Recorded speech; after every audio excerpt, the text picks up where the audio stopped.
What is tithing and why do we do it? I had a question on my August budget video. It wasn't really a question. It was really someone just stating that it was weird that I gave more to my church than I did in savings. And that doesn't necessarily happen every month. Part of why that's happening this month is because my son is starting private school and we don't know how much his tuition is going to be. However, that's not the most important part.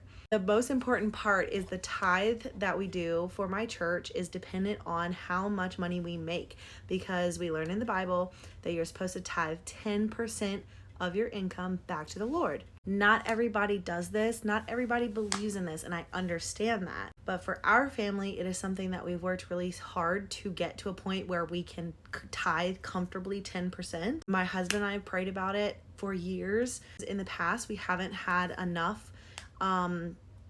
It was a struggle to do so, but we are in a place now where we feel led to tithe our full 10% because we can. And then sometimes we give more when we feel led to do that. So the savings part of our budget actually comes after the tithe. We tithe first, 10% no matter what.